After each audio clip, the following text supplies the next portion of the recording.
Sa ating beef ampalaya, gumamit po ako dito ng baka. Bali, laman to ng baka, mga kalahating kilo, pero babawasan ko yan. And then, yung ating ampalaya, kinuha ko lang yan sa ating bakuran. And then, hiwain lang natin ito ng maninipis.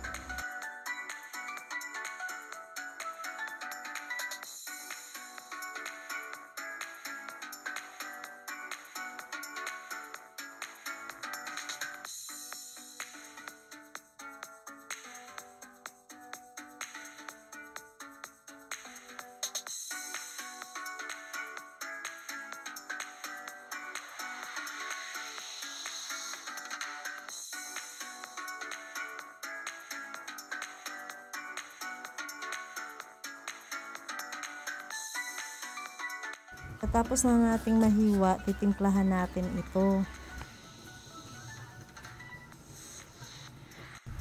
Tayo dito ng soy sauce. Pwede din kayo maglagay ng kunting sugar. Lagyan ko ito ng oyster sauce. Lagyan tayo dito ng pamintang durog.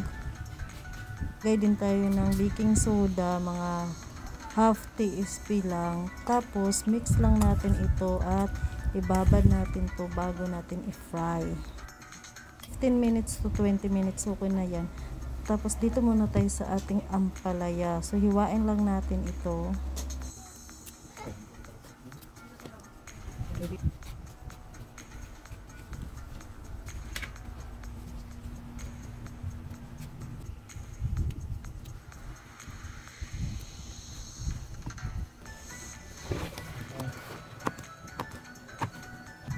Tapos na nga mahiwa, lagyan lang natin ito ng tubig at ibabad natin to. Huwag tayo maglagay ng asin.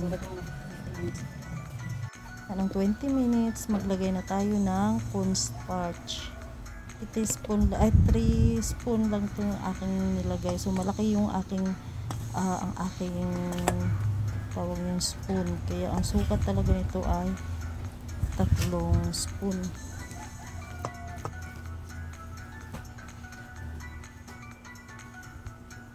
Ating kawali, maglagay lang tayo ng konting cooking oil.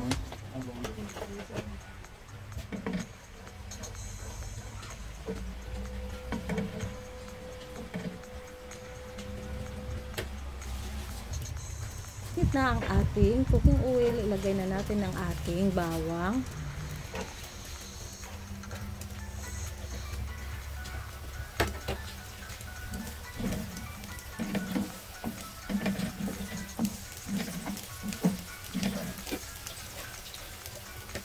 So, ang ating sibuyas.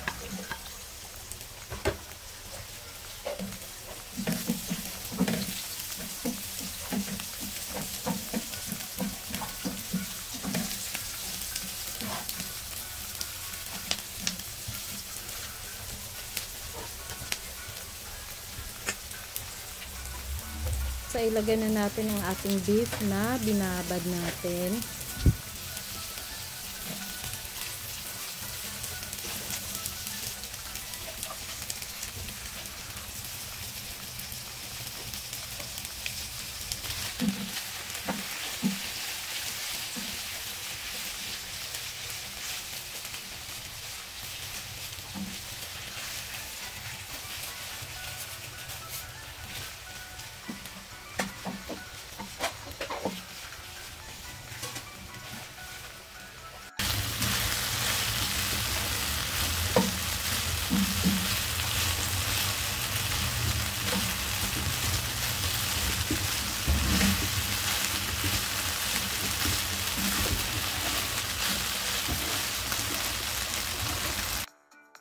Ko pala, nilagyan ko lang ng kunting tubig at ito na nga ay aking ginawang pangsabaw.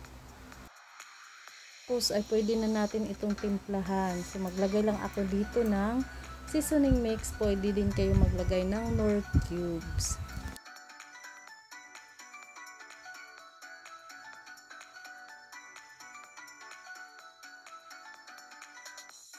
Rin pala ako dito ng kunting black pepper and then ang ating soy sauce dahil maputla pa siya.